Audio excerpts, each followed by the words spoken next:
Bom dia, meu nome é Luísa Piazza, sou aluna de graduação do IRI e fui orientada pela professora Marislene Shejima no projeto Os Determinantes dos Gastos Privados com Pesquisa e Desenvolvimento, que teve fomento da FAPESP.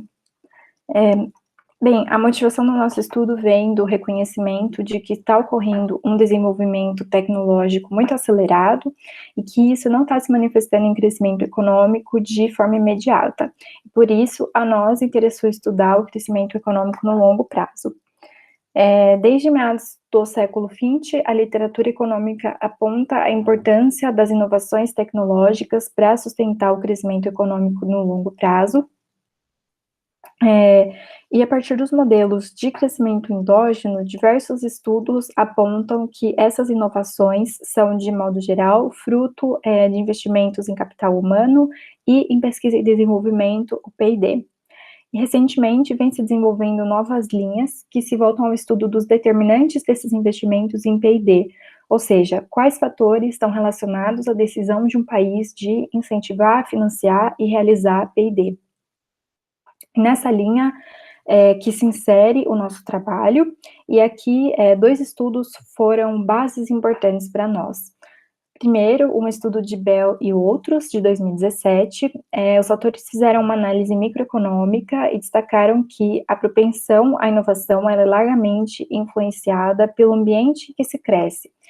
Isso significa que crescer exposto à inovação, seja porque você mora numa região que é um polo tecnológico, ou porque alguém na família é um inventor, isso aumenta a predisposição de um jovem a se tornar um inventor no futuro.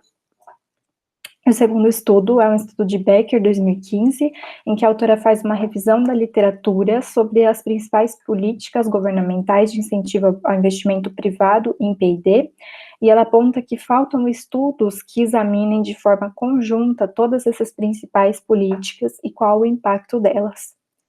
Então, a partir desses dois estudos, nós definimos o objetivo da nossa pesquisa, que foi, primeiro, estimar modelos de regressão para um painel de países, para verificar qual o efeito de diferentes determinantes sobre os gastos privados com P&D.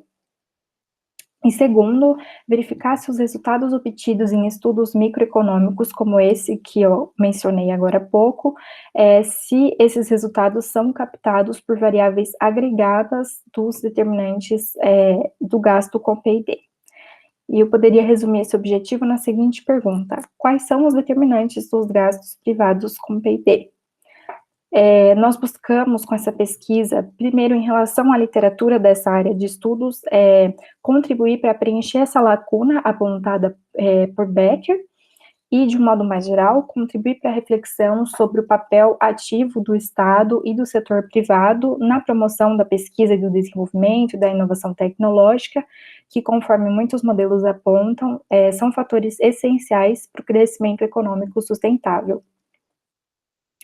Então, quanto aos dados e à metodologia, após realizar uma análise da literatura, né, sobre crescimento endógeno, P&D e inovação tecnológica, foram estimados os modelos. Como variável dependente, nós usamos os gastos privados com P&D, que é o total gasto com P&D por empresas e ONGs, que não têm fins lucrativos, e as variáveis explicativas podem ser divididas em 3 grupos, conforme identificado que são as 3 principais políticas de incentivo governamental descritas por Becker.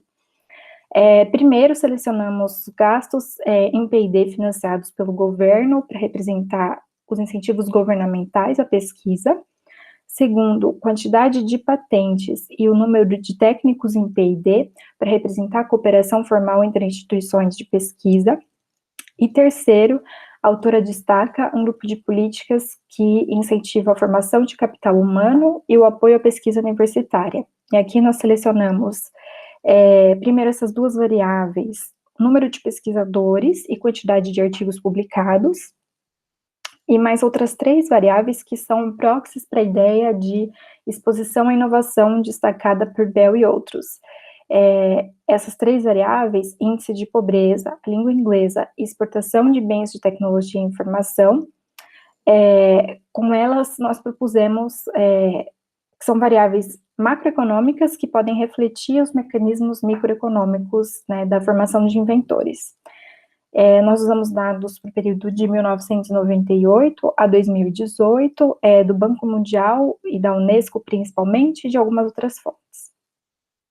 Quanto à metodologia, nós estimamos inicialmente modelos básicos de mínimos quadrados ordinários e também de efeitos fixos, mas nosso principal foi o modelo dinâmico dos métodos momento generalizado de Arellano-Bond, que é um dos mais usados para lidar com a questão da endogeneidade entre essas muitas variáveis e que também controla por efeitos fixos. De forma bem resumida, nesse modelo nós incluímos níveis defasados da variável dependente como regressores, e no nosso caso, 2 períodos, e usamos o Stata. Os resultados foram diversos, mas cabe aqui destacar alguns pontos principais. Primeiro, a importância do capital humano, ou seja, deve haver pessoas com conhecimento técnico e com experiência em P&D. Isso é essencial para que haja investimento em P&D pelo setor privado, o que se mostrou significante na variável técnicos em P&D, e eu vou voltar a comentar essa questão um pouco mais para frente.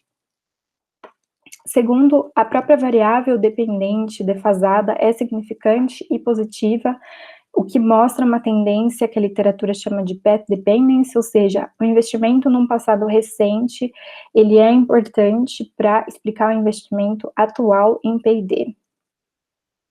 Terceiro, o índice de pobreza, ele é significante e negativo, ou seja, o setor privado, ele investe menos em P&D em países mais pobres. Foi uma variável inserida no modelo para refletir mecanismos microeconômicos, né, da formação de inovadores. Então, esse resultado vai ao encontro da ideia de que a pobreza afeta a formação de cientistas, mas, além disso, a literatura também aponta esse resultado como uma medida da qualidade das instituições.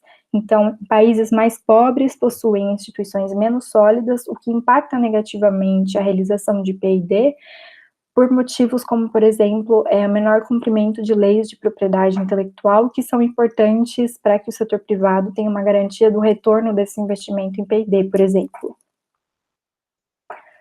E eu destaco também duas dificuldades.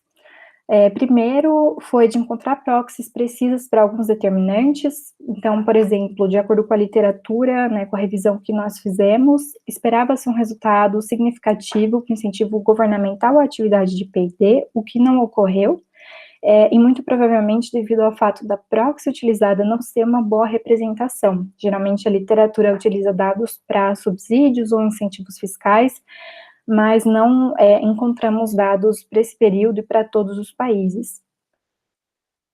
E, além disso, o número de variáveis explicativas que foi muito alto. Então, primeiro, apesar de se ter sido utilizada uma grande quantidade de dados, essas variáveis se cruzam no modelo e o número de observações acabou sendo baixo, cerca de 300, e também pode ser que algumas dessas variáveis transmitam informações que são redundantes, fazendo com que uma delas não seja significativa, enquanto a outra que foi o caso de pesquisadores e técnicos. Então, no nosso caso, o capital humano se mostrou significante para a variável técnicos.